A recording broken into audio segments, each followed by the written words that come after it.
Good day mga ka-sports natin dyan. Beautiful Darna Queen Gemma Galanza. Nasa kanya talaga ang corona kagabi dahil sa kanyang angkin kagandahan.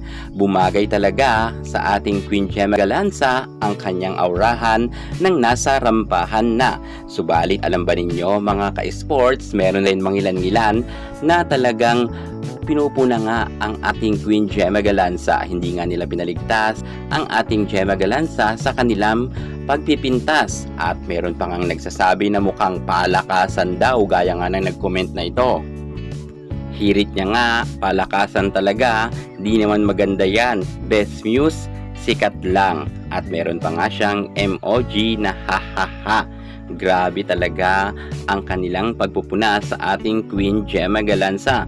Ngunit sa ating vlog na ito, patutunayan natin kung ano-ano ba ang mga kwalifikasyon at bakit si Gemma Galanza ang kinuha ngang muse at hindi ang kanilang hinahangaan yung nasa kabilang kampo na nagsisitahulan nga. Bakit hindi ang kanilang fans ang kinuha?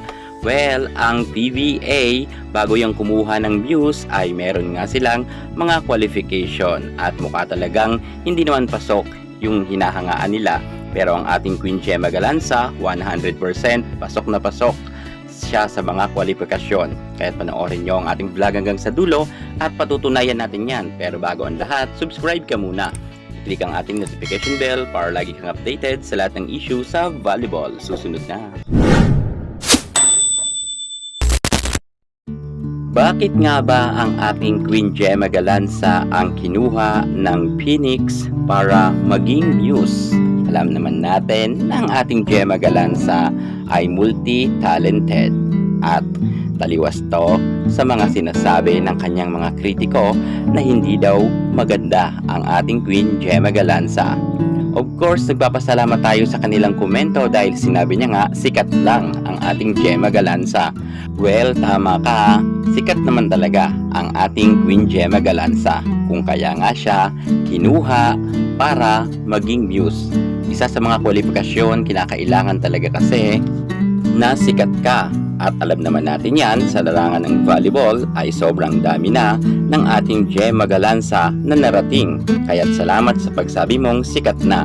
At speaking sa sinasabi mong hindi maganda ang ating Queen Gemma Galanza, hello, kahit mag-search ka sa Google, lalabas yan ang talagang baby face at maganda nga ay si Gemma Galanza. Isa siya sa mga Filipina na mga magaganda nga. Kaya kung hindi mo pa nasa-search yan sa Google, mag-Google ka na. Dahil lalabas yan, ang ating Gemma Galanza ay isa nga sa mga pinakamagandang Pinay sa ating bansa. At syempre, pag-uusapan naman natin sa kasikatan niya. Sobrang dami niya nang narating. Marami nga siyang mga ini-endorse na iba't iba nga mga produkto at kinukuha nga siya ng mga big company para maging modelo.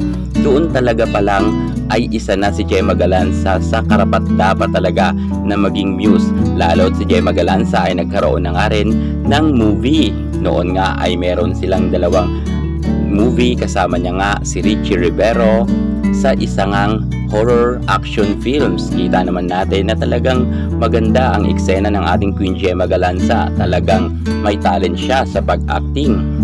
Kaya isa yan sa mga nakikita siguro ng Phoenix, kaya kinuha ang ating Gemma Galanza dahil nga sa kanyang reputasyon, maganda.